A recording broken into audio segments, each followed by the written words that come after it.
Le désert du Namib est considéré comme le plus ancien désert du monde. Très inhospitalier en apparence, il abrite pourtant une extraordinaire variété d'espèces.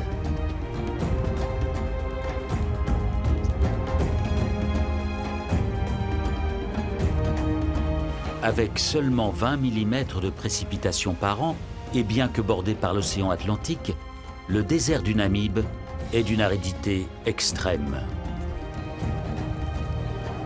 Et c'est ici, en plein cœur de ce désert, que des éléphants ont élu domicile.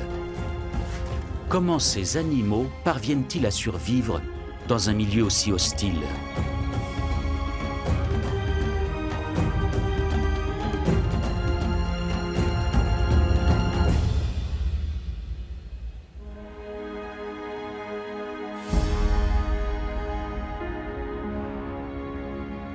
La Namibie se trouve dans le sud-est de l'Afrique. Sur environ 2000 km le long de son littoral s'étend le désert du Namib. Dans sa partie nord, le désert présente des vallées parcourues par des rivières éphémères. Parmi elles, la vallée de l'Ohanib. Le lit de la rivière traverse le désert sur 300 km avant d'atteindre l'océan.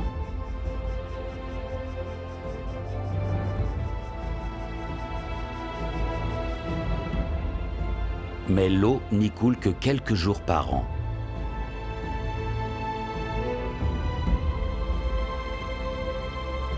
Seuls des arbres aux racines profondes tels que ces Féderbia des oasis résistent à une telle sécheresse. Le Namib est le seul désert à abriter des rivières éphémères. Les mammifères ne pourraient pas s'établir ailleurs que dans la vallée.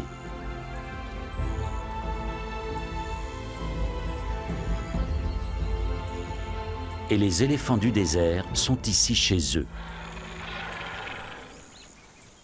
Contrairement à d'autres éléphants d'Afrique, les éléphants du désert vivent en très petites hardes.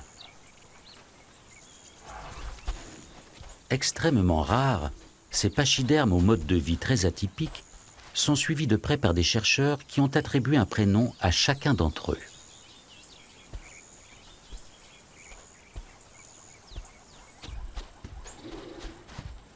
Clarissa est la matriarche de ce groupe familial. Les autres membres ne la quittent pas d'un pas, car elle est la seule à savoir comment survivre dans ce milieu inhospitalier.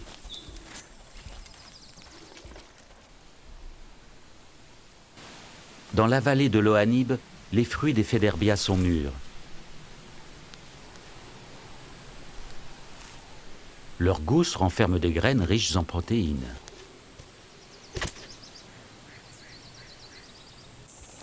Clarissa connaît leurs vertus nutritives depuis son enfance.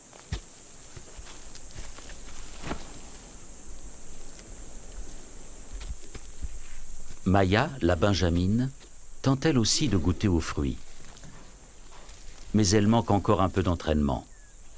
Heureusement, elle peut encore profiter des protéines du lait maternel. Les éléphants du désert se reproduisent 2 fois moins que leurs congénères vivant dans d'autres écosystèmes. Et pour mieux préparer leur progéniture aux conditions extrêmes, les femelles doublent la période d'allaitement. Les jeunes mâles ne quittent pas leur mère avant d'avoir atteint la maturité sexuelle. Ils s'affrontent dans des combats amicaux afin de se préparer à une existence loin de la protection des femelles. Car en dehors des périodes de reproduction, les mâles adultes vivent seuls ou en petits groupes.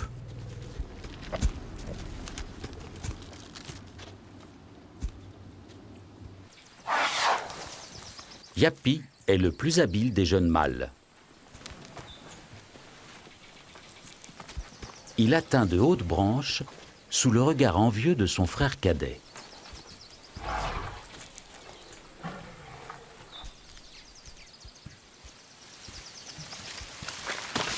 Cette manière de faire lui a été apprise par son père. Le partage entre mâles ne va pas toujours de soi. Et Yapi refuse de céder un bout de sa branche à son jeune frère.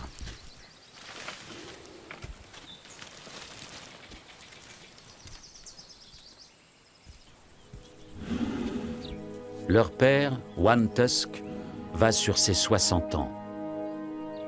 Son signe caractéristique, c'est l'absence de défense droite. Il l'a perdu dans un combat avec un autre éléphant. Pendant de longues années, il est resté le maître incontesté de la vallée de l'Ohanib. Aujourd'hui, il mène une vie solitaire. Un éléphant du désert en bonne santé parcourt jusqu'à 10 000 km par an à la recherche de nourriture. La large plante de ses pieds lui évite de s'enfoncer dans le sable. Mais les jambes de One Tusk ne le portent plus sur de telles distances. Le vieux mâle est déjà sous haute surveillance. Un couple de chacals de la vallée est à l'affût. Les chacals ne se limitent pas aux petits gabarits et c'est bien volontiers qu'ils feraient honneur au cadavre du colosse.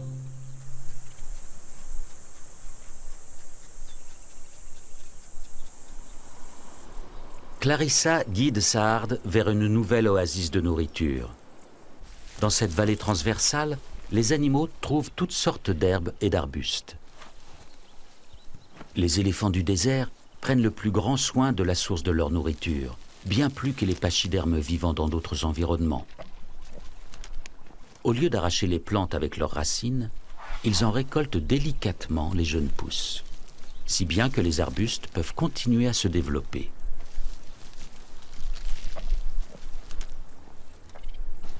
Adaptation au milieu oblige, les éléphants du désert sont aussi d'habiles grimpeurs.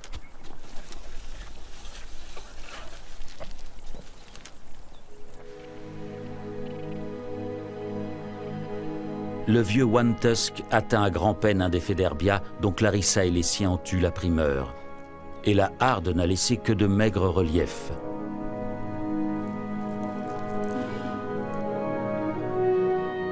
Pas la moindre petite graine à se mettre sous la dent.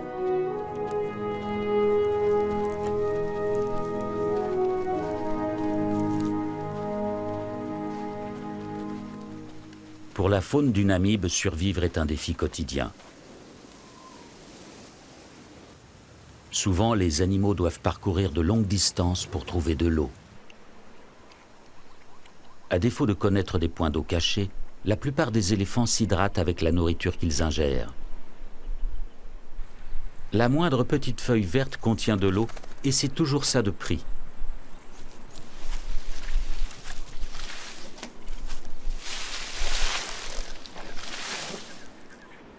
Au-delà du lit des rivières éphémères, la flore est quasi inexistante. La faune n'y est composée que de grands spécialistes du milieu extrême. Ce ténébrion de la taille d'un ongle est un de ces spécialistes. L'évolution a modelé son corps de façon ingénieuse. La moindre trace d'humidité présente dans l'air se condense sur sa carapace.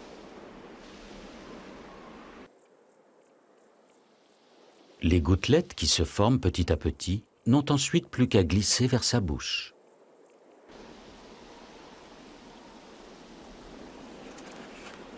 Le ténébrion a besoin de brouillard pour survivre.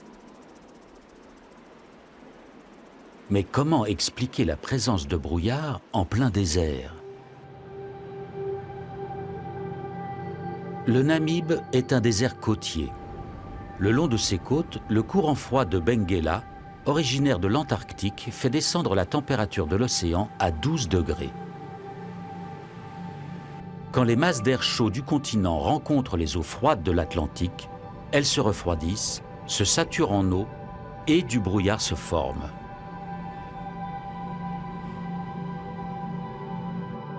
Grâce à ce phénomène, le littoral de la Namibie est embrumé environ 200 jours par an. Parfois, le brouillard s'étire vers l'intérieur des terres sur des centaines de kilomètres et atteint les vallées des rivières éphémères.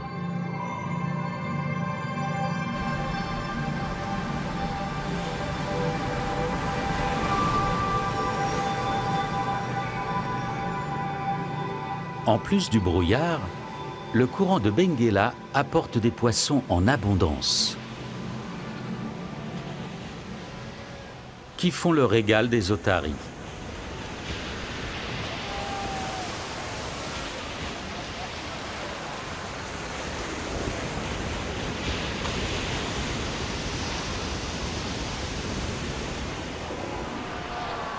leur immense colonie compte jusqu'à 100 000 individus.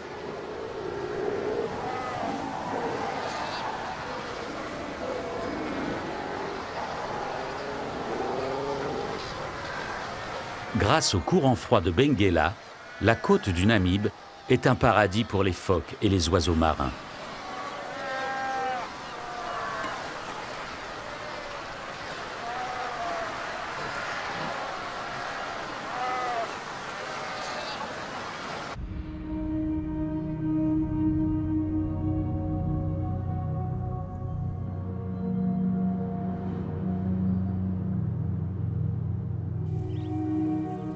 Dans la vallée de l'Ohanib, les grands mammifères profitent aussi des bienfaits du brouillard.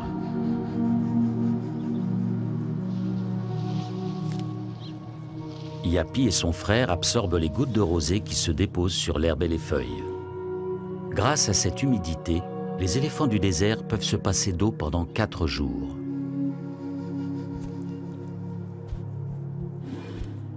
Pour l'instant, les 2 mâles vivent en solitaire, mais ce n'est plus pour très longtemps.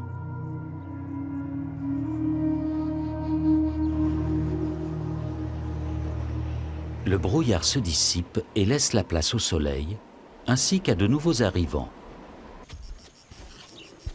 Une famille d'éléphants d'une autre vallée est en route.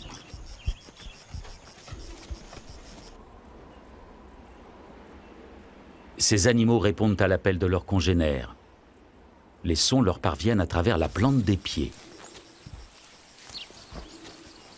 Les éléphants du désert ne se regroupent qu'à de très rares occasions entre individus de différentes familles. Et jamais en dehors de la saison des amours, qui ne dure que quelques semaines. Ils sont de plus en plus nombreux à se joindre à la harde de Clarissa. Certains expriment leur joie des retrouvailles après plusieurs années de séparation.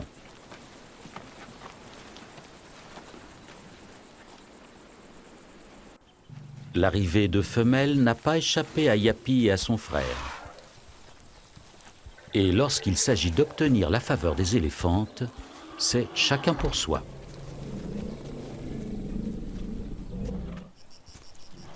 Quant au vieux One Tusk, il laisse les combats aux jeunes.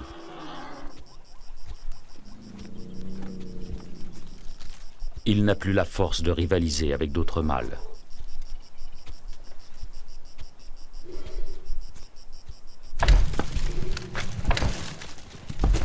Ses fils et petits-fils s'adonnent pleinement à l'effervescence des amours. Leur objectif est de féconder les éléphantes et d'empêcher tout concurrent de les approcher.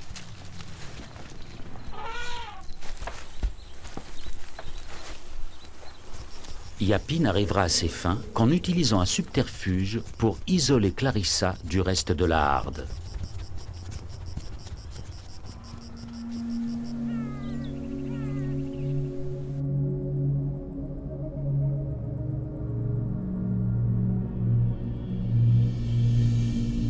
La nuit venue, la plupart des occupants de la vallée se reposent, tandis que les animaux nocturnes commencent à s'activer. Le gecko du Namibe chasse uniquement la nuit. Il se nourrit de grillons et d'araignées.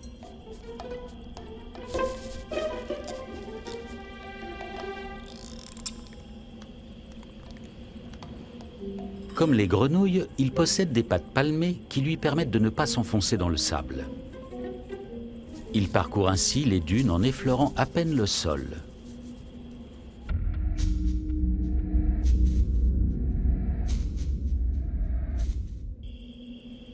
Pour le gecko, la vigilance reste toujours de mise.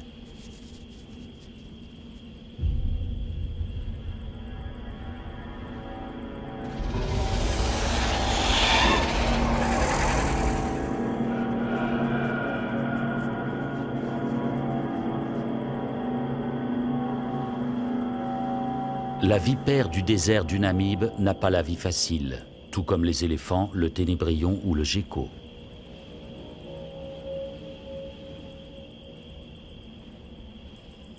Elle ne peut s'hydrater qu'à travers sa nourriture. Sa survie dépend donc d'une chasse fructueuse.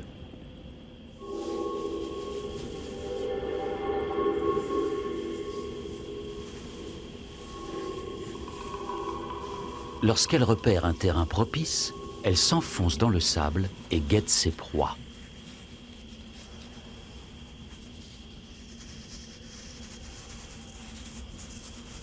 Grâce à une aptitude au camouflage exceptionnelle, le prédateur se fond entièrement dans le décor.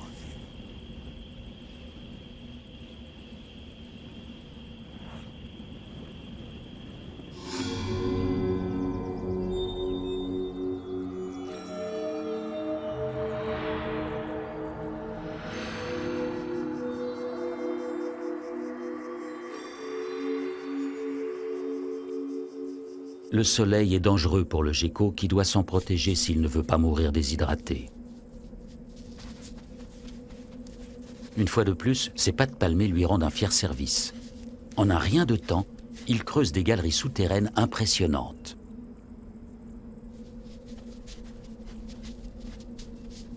Il s'enterre jusqu'à 1 mètre de profondeur.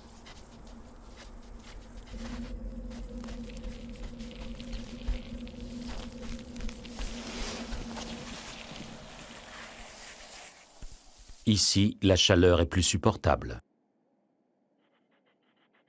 Au-dessus de lui, un de ses congénères prend son temps.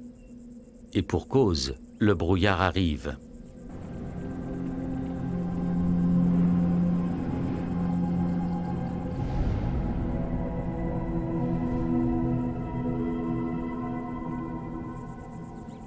La condensation forme des gouttelettes à la surface de ses grands yeux. Le gecko n'a plus qu'à se désaltérer. La nature a encore fait preuve d'ingéniosité.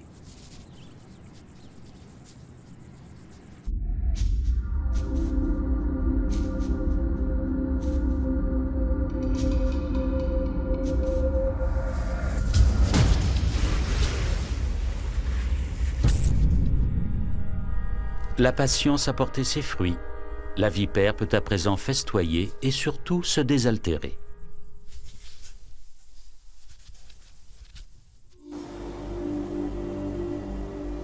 L'hiver namibien touche à sa fin et le brouillard tempère moins souvent le climat.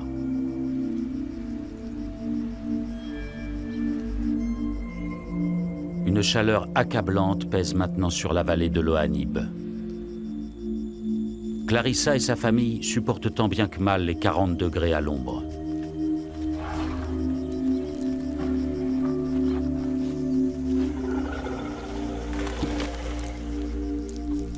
Les éléphants ne transpirent pas.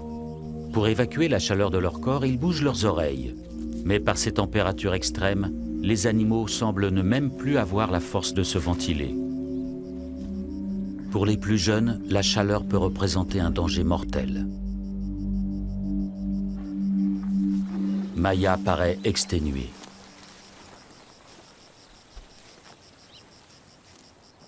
Malgré la canicule, Clarissa presse sa famille de lever le camp. Les éléphants du désert broutent environ 20 heures par jour et absorbent près de 200 kilos de végétaux. Pour se nourrir, les animaux doivent donc se déplacer constamment.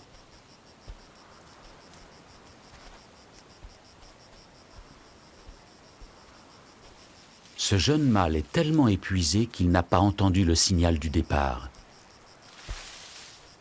À son réveil, il cherche sa famille, mais en vain.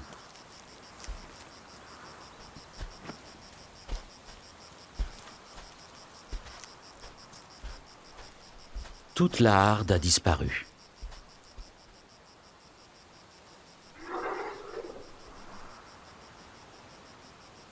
Mais Clarissa et les autres se sont rendus compte de son absence. Grâce à leur trompe, les éléphants disposent d'un odorat exceptionnel qui leur permet de se localiser les uns les autres.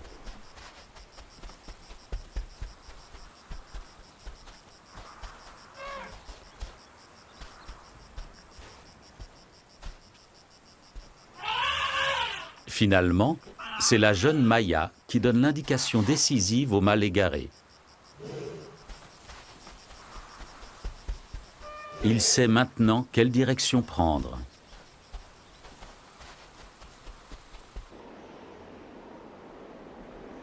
L'extrême sécheresse perdure.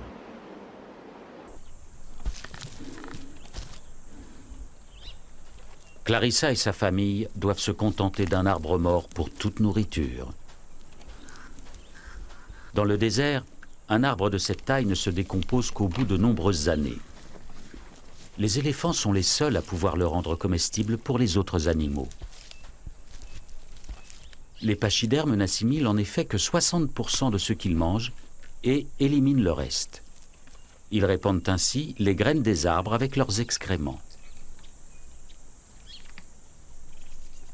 Certains animaux, comme les pintades de Numidie, se nourrissent essentiellement des résidus non digérés par les éléphants. Même les babouins de la vallée se rabattent sur les déjections des grands mammifères, faute de mieux.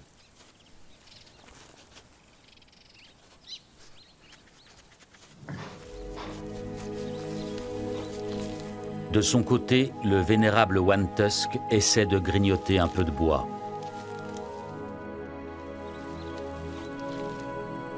Les molaires d'un éléphant repoussent 6 fois au cours de sa vie. Mais les dernières dents de One Tusk sont trop usées pour venir à bout du bois dur et sec de cet arbre.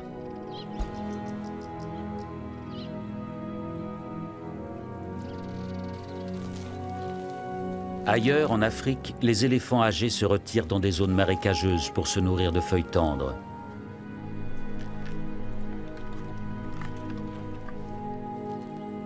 Mais dans le désert, One Tusk n'a pas cette chance. La harde de Clarissa est aussi menacée. Toujours à la recherche d'eau et de nourriture, elle se voit contrainte de quitter la vallée. D'autres familles d'éléphants se joignent à elle.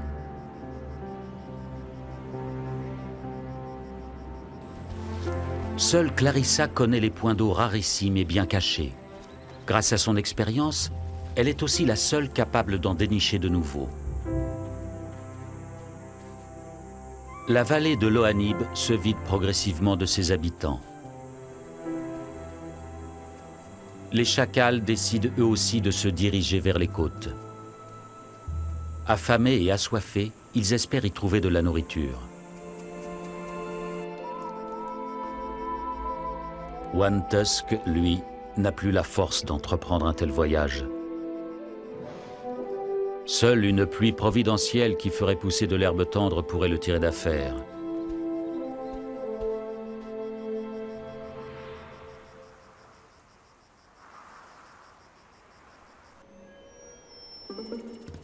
Le ténébrion a faim lui aussi et aimerait trouver quelque chose à se mettre sous la dent.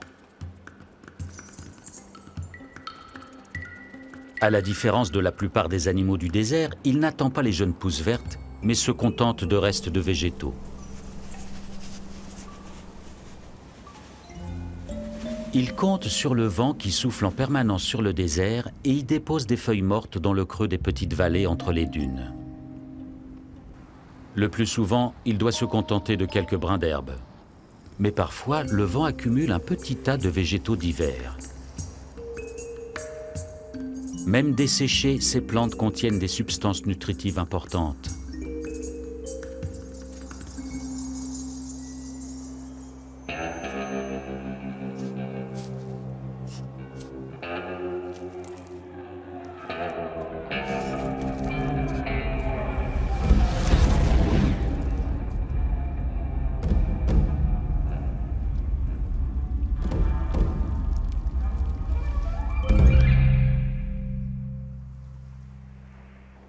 Le caméléon Namaqua est un prédateur redoutable.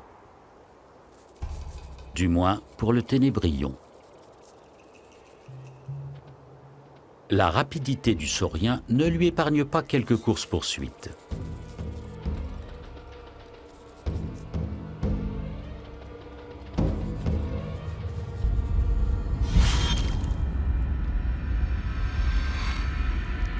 Ils chassent les insectes pour les protéines et l'eau contenue dans leur organisme.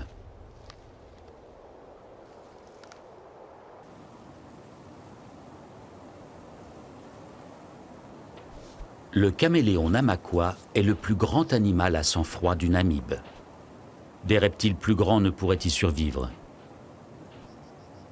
À la différence des mammifères, il ne peut effectuer de longues distances pour se nourrir et se désaltérer. Comment a-t-il réussi à s'imposer dans cette nature hostile ?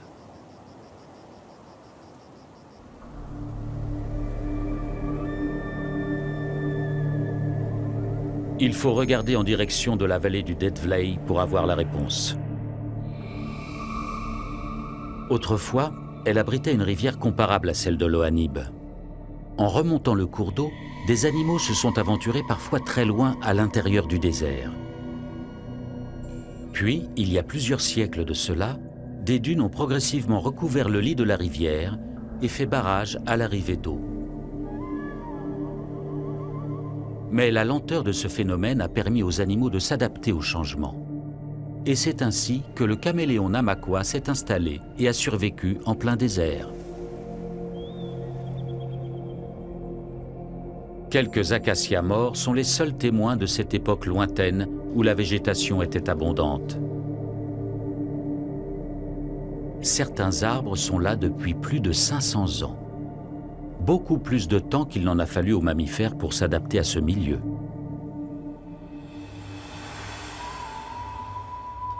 Leur capacité à parcourir de très longues distances leur a largement facilité l'acclimatation dans le désert. Le couple de chacals s'approche maintenant de la côte.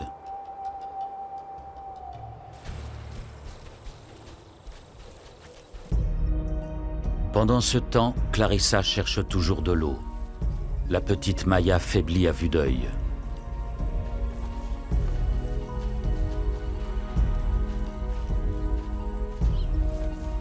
La harde doit faire des pauses régulières. Les animaux arrivent tous à bout de force. Clarissa n'a presque plus de lait pour sa fille.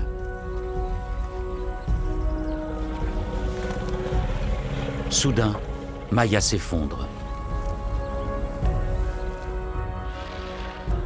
Mais Clarissa l'incite aussitôt à se relever. Il faut continuer à marcher.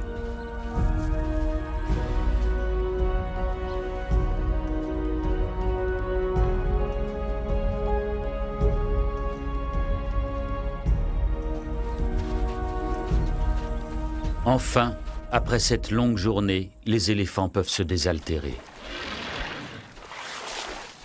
Clarissa a su les guider vers un précieux point d'eau.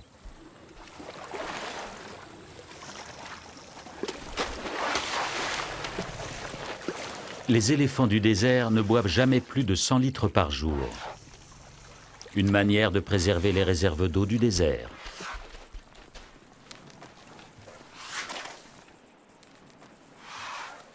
Cette douche de poussière permet aux animaux de protéger leur peau contre les brûlures du soleil. Demain, au lever du jour, Clarissa donnera de nouveau le signal du départ. Il reste encore une longue marche jusqu'au prochain pâturage.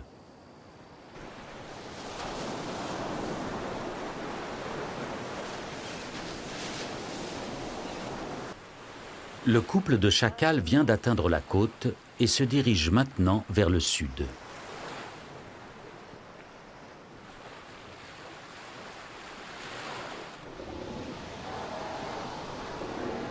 En ce moment, chez les otaries, une nouvelle génération vient au monde.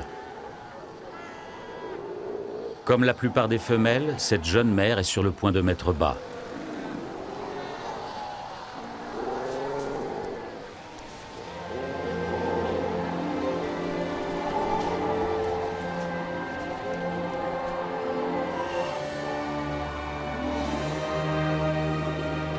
Le nouveau-né est au centre de grandes effusions dès les premiers instants.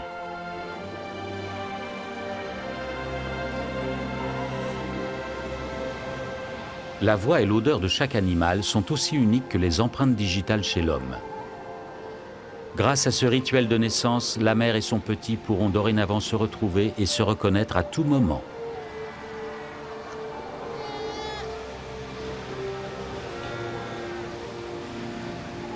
Quelques minutes après, c'est déjà la première tétée. La jeune femelle guide son bébé encore malhabile.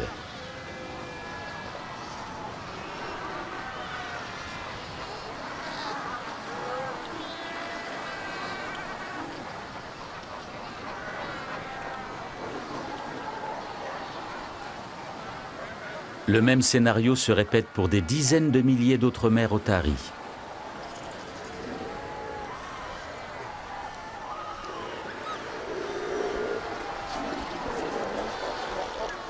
Dans la colonie, les animaux sont de plus en plus à l'étroit. Les petits risquent d'être écrasés.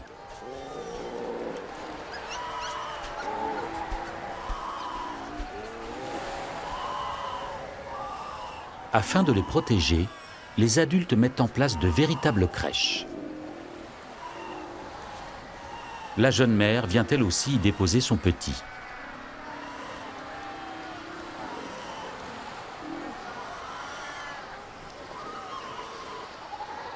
Les bébés sont ainsi à l'abri et les mères les retrouvent plus facilement.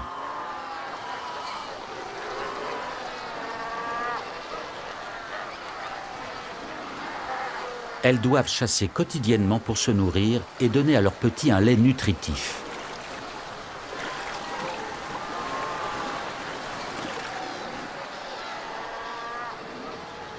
Mais l'emplacement de cette crèche est mal choisi. Les petits sont envahis par la marée montante. Ils luttent désespérément contre les vagues.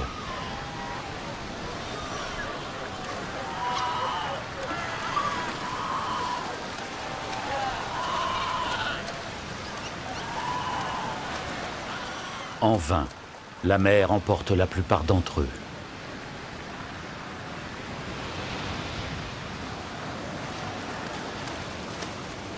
Les bébés otaries savent pourtant nager, mais il leur manque la couche de graisse protectrice des adultes. À peine née, cette petite otarie lutte de toutes ses forces pour sa survie. Bien d'autres perdront ce combat.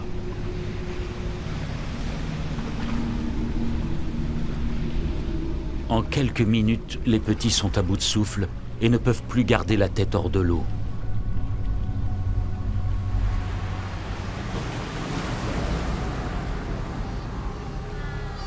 Celui-ci est encore en vie. Avec une volonté de fer, il nage vers le rivage.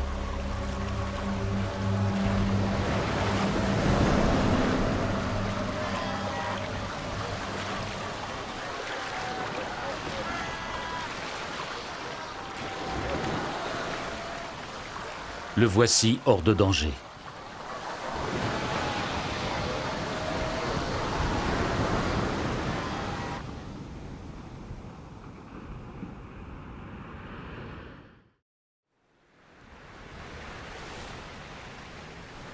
Un jour nouveau se lève sur le théâtre du drame. Les vagues ont déposé les cadavres des bébés otaries sur la côte.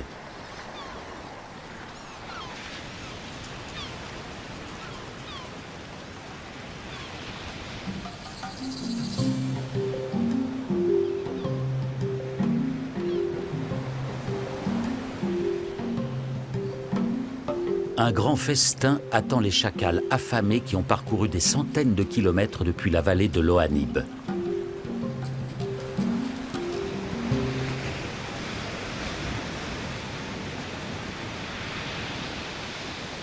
La colonie d'otaries est devenue leur unique source de nourriture. Les chacals ne sont pas exigeants et consomment essentiellement des charognes.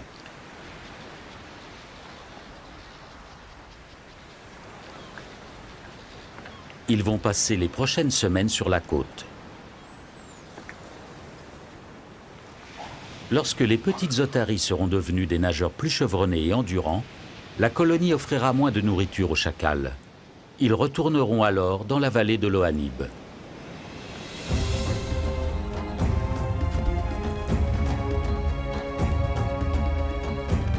Après un long voyage, Clarissa et sa famille ont enfin atteint une rivière éphémère.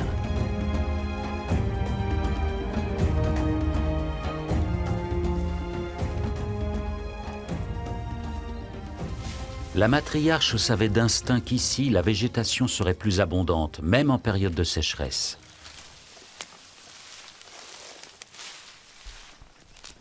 Les éléphants épuisés peuvent enfin manger à leur faim.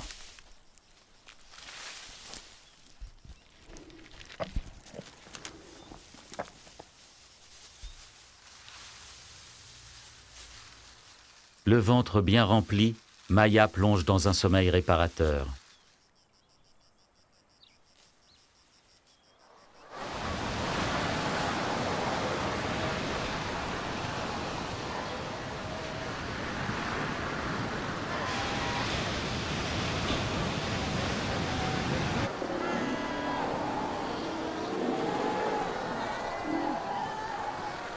Ce bébé otari connaît un sort moins enviable.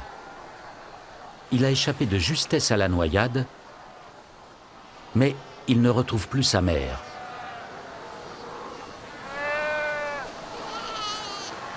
Elle n'est toujours pas rentrée de la chasse.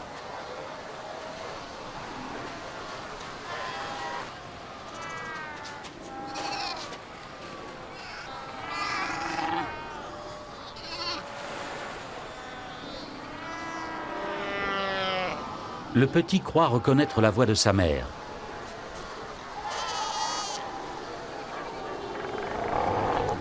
Mais non, il n'est pas le bienvenu auprès de cette femelle. Bientôt, le nouveau-né souffre de la chaleur et a besoin de lait maternel.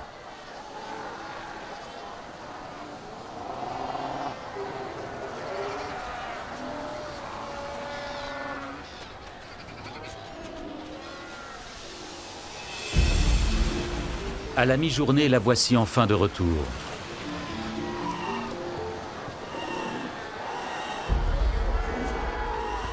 Elle s'empresse d'aller retrouver son petit, mais doit constater qu'il a disparu de la crèche.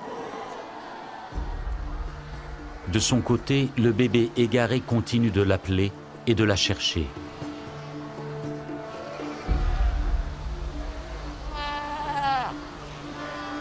De nouveau, il croit reconnaître la voix maternelle.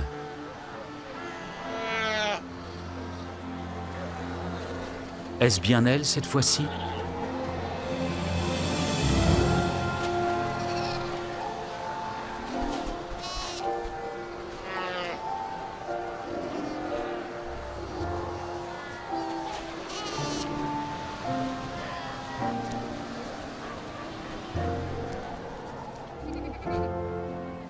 La mère et son bébé s'abandonnent à la joie des retrouvailles.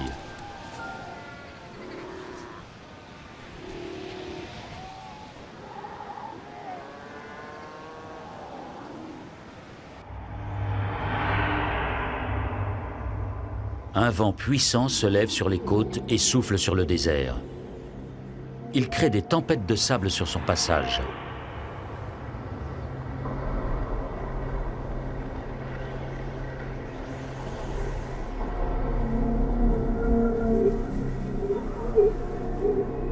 Elles atteignent bientôt la vallée où séjournent Clarissa et sa famille.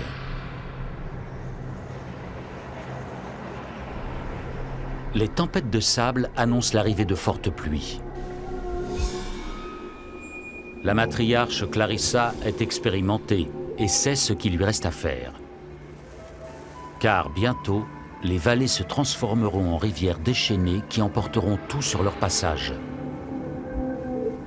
Les éléphants seraient en danger de mort s'ils ne quittaient pas la vallée sur le champ.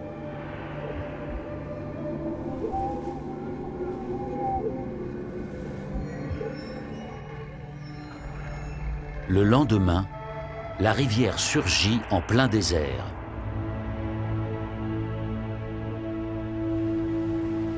Le cours d'eau se ferait un chemin de plusieurs centaines de kilomètres à travers le désert avant de se jeter dans l'océan. Les rivières éphémères n'atteignent la côte qu'une fois tous les 10 ans en moyenne.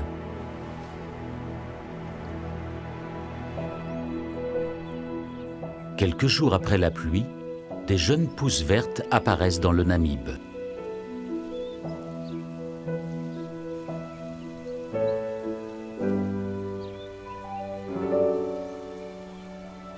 La vallée de l'Ohanib revit elle aussi, et les premiers habitants sont de retour de leur exil.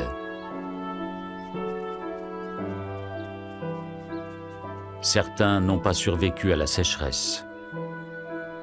Le vieux One Tusk est mort de faim avant l'arrivée de la pluie. Les chacals découvrent son cadavre à l'entrée de la vallée.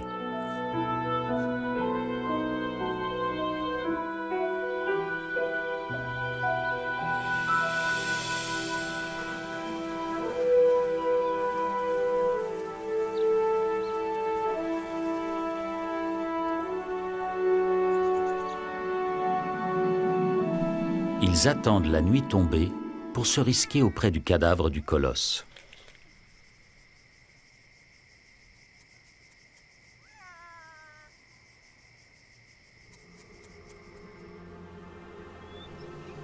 Le lendemain, des cris familiers retentissent dans la vallée.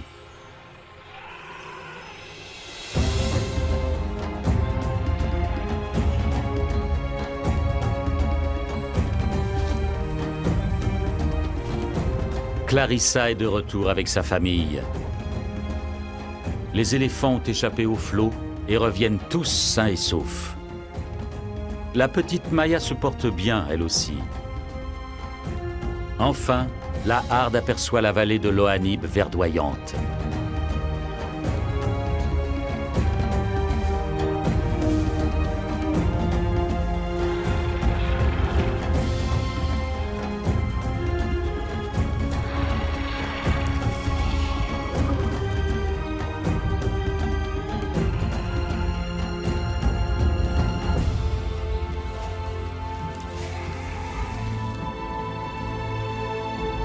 Clarissa attend un éléphanteau dont Yapi est le père.